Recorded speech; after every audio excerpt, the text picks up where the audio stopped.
Xin chào mọi người, hôm nay tôi sẽ giới thiệu máy bay Su-58.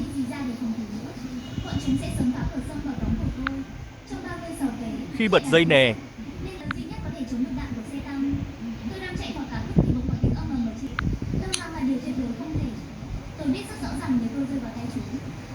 máy bay đang cất cánh. Máy bay đã bắt đầu bay.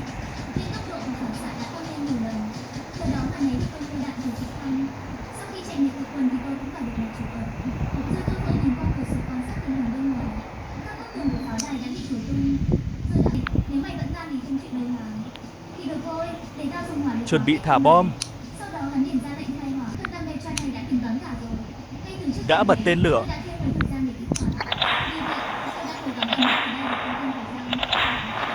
Đang thả bom. Thả. Ê bọn băm kìn robot ngu dữ. Mà cái gì rơi vậy mày? Hả? Nghe em qua. Trời.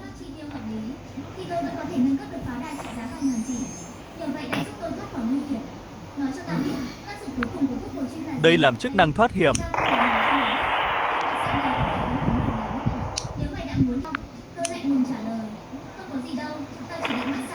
Máy bay mất kiểm soát.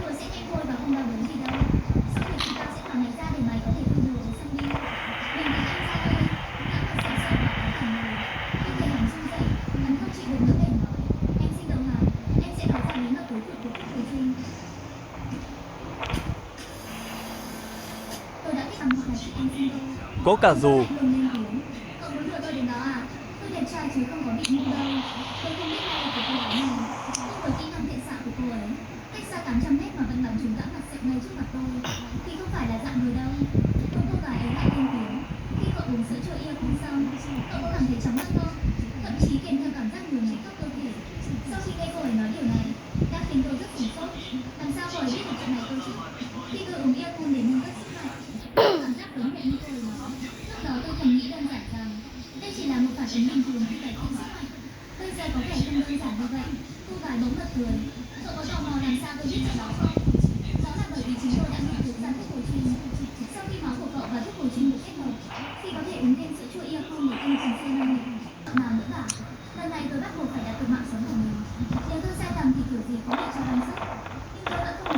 Này thì